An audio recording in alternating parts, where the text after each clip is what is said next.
My name is Naomi, I'm in Cohort 6, so I'm just going to the last year of the CDT. I did my undergrad at Durham University doing natural sciences and maths and physics, and then now I do all theory within the CDT. I'm Dave, I'm part of Cohort 5.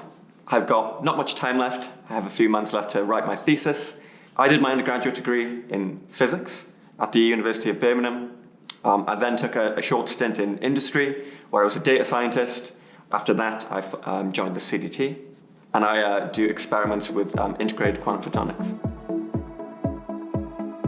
For me, the CDT was the perfect option. So I knew I wanted to do quantum. I really enjoyed the quantum information courses in my undergrad, but I'd done all my experience before that was in particle physics. My master's was in particle physics.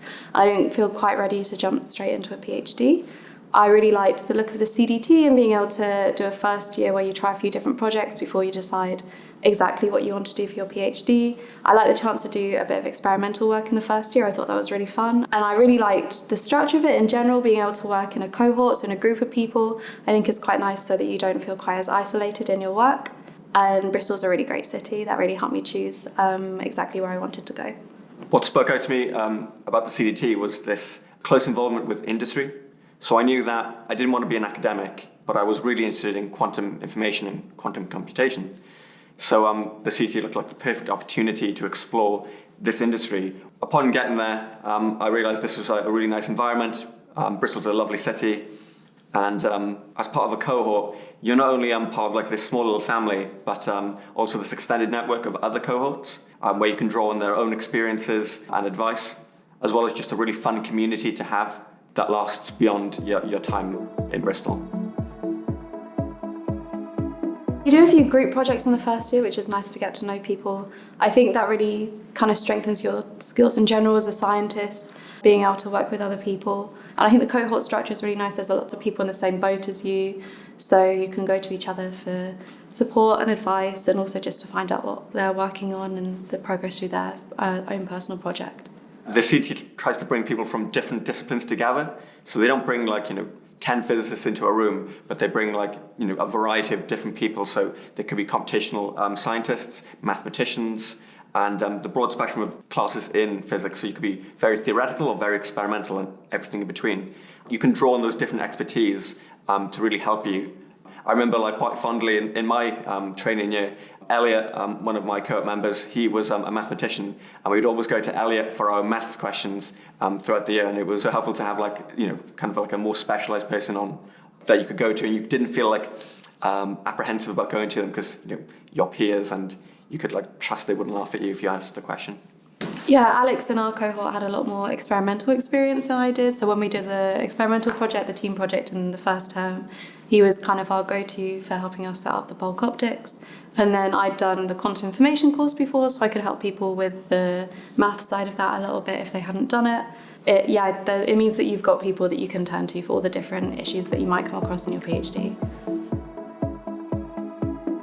So choosing a PhD, I thought was probably one of the most difficult things to do. How can you commit to 3 years of your life when they'll give you an advertisement for a PhD and it all sounds very cool and exciting, but how can you know what the nitty-gritty is going to be like? And you need to be able to know that you're going to be able to deal with that. And the CDT offers that window to look into that. You're actually doing 2-3 month projects that allow you to get a glimpse of what research is actually like, not just look, it's really exciting science and we're all about that, but you've got to do the hard work. And if you can't get to experience that first, how do you know what hard work you want to do?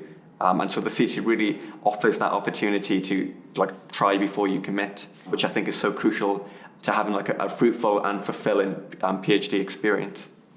The transition between Masters and the first year of CDT I didn't find too dramatic, and then from the first year of the CDT into the PhD is probably a little bit easier because you know the people you're working with, you know your field quite well at this point, you probably already have a bit of a relationship with your supervisor. That was the point where it felt to me like it was changing more from going to university and learning about your courses and doing exams to kind of working.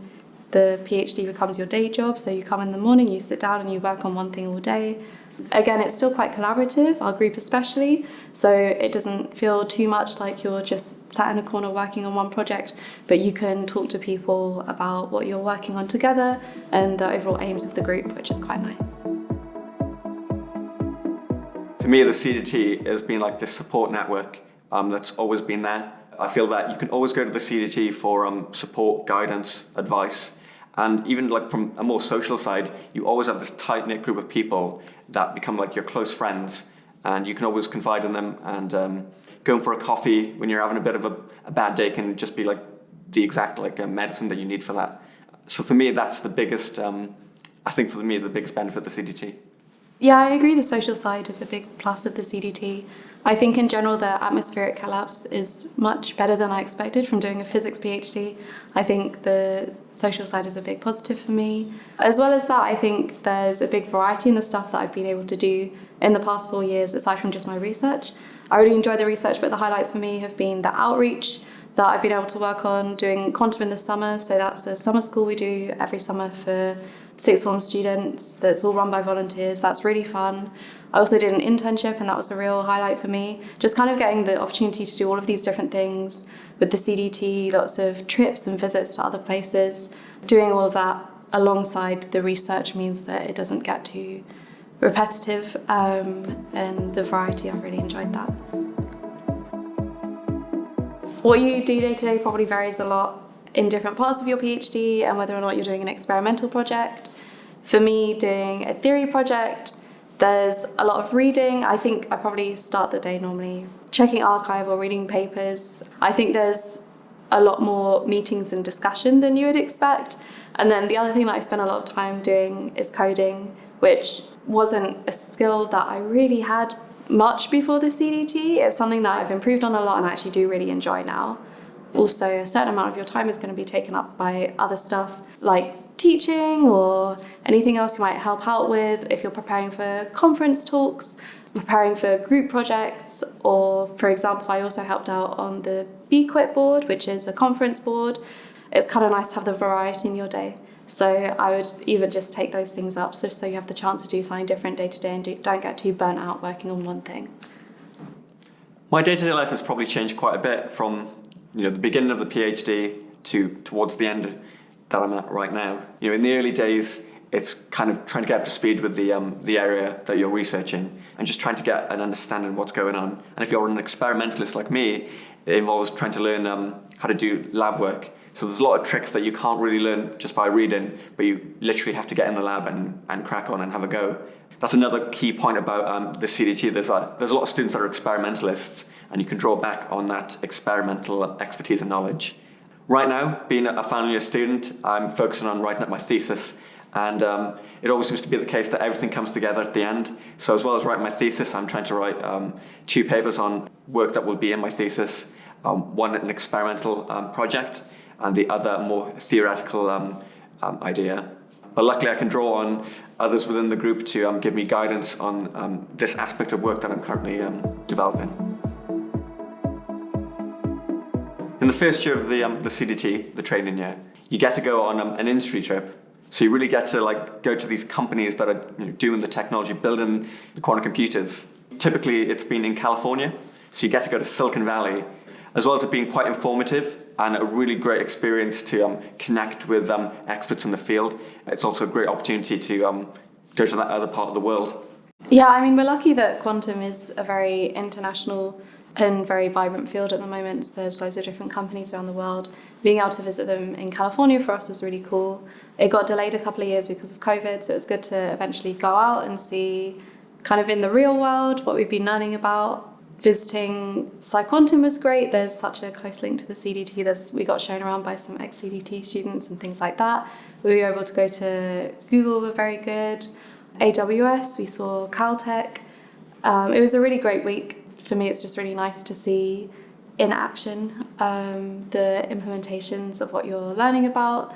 I guess especially doing a lot of theory work and a lot of modelling, maybe I don't get to do as much hands-on stuff, but it's really nice to see the progress people are making, and it feels a lot more real when you can see a company doing it rather than just blue sky research. It's here's how we intend to actually build these things, sell them to people, make something useful out of them. Very exciting.